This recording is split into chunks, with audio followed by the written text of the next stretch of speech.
How do you invest around that?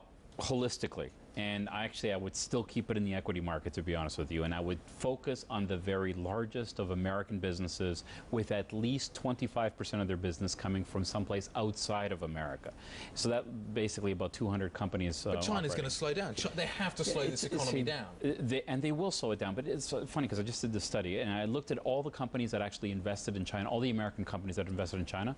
Very few of them have made money. They've all been in there for the long run, but nobody seems to be able to have figured a way to actually pull money out of China and actually make a profit, because the Chinese government is very restrictive. That's why the discussions happening in the U.S. are so important. They have to open it up. Like banks, as an example, can't own more than 20% of a Chinese operation. You can't make money unless you can increase that. So if we don't see any changes in the policies of the Chinese government, we're probably not going to see a whole lot of money coming out of the businesses there. The Europeans seem to have cracked how to make money in China. BMW makes a lot of money. Volkswagen makes a lot of money. Daimler makes a lot of money. That's right. Do I need to be worried about those? Now, see, that's the big difference. Is why is it that American companies are having difficulty when we see companies from a lot of other places in the world not having difficulty?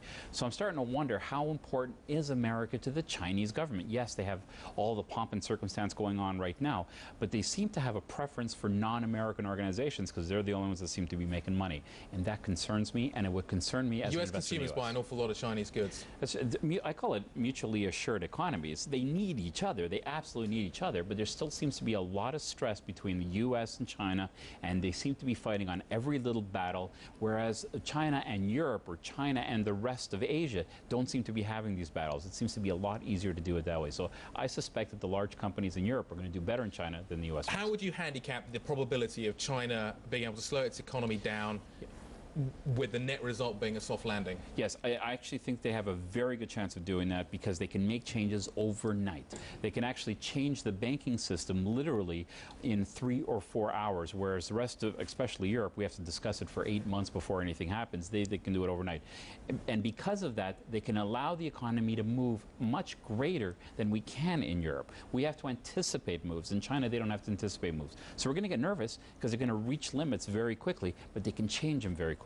This particular Chinese government has the ability to do it very fast, and they have illustrated in the past couple of years that they're willing and will do it very, very quickly. So you're quite comfortable with the way that China is going to develop over the next 18 months? With the current Chinese government, the answer is yes. If the Chinese government changes, we should discuss it again, which is always the problem with China. It's dependent on the individual governments. Ralph, nice to see you. Ralph Silver joining us as our guest host. In restructuring China. Your final thoughts on this sort of advance issue that will take us many years into the future? Well, my final thoughts are that China's miraculous growth machine has achieved outstanding results, but those were made possible by good fortune abroad. And the global financial crisis marks a crucial turning point for China. It has reached the end of the road in terms of sustaining that export-led, investment-led growth model. And growth in China could well halve to 5% a year on average in this decade. And that will be the biggest challenge for policymakers out there. At present, they're much like that cartoon character, Wile E. Coyote. They're running, he runs off the edge of the cliff and he continues to run in midair, and he only falls down until he looks down. But the amazing thing about Wile E. Coyote is even if he falls 1,000 feet down, he always gets up on his feet and starts running again. Diana, thanks for the FaceTime today, okay?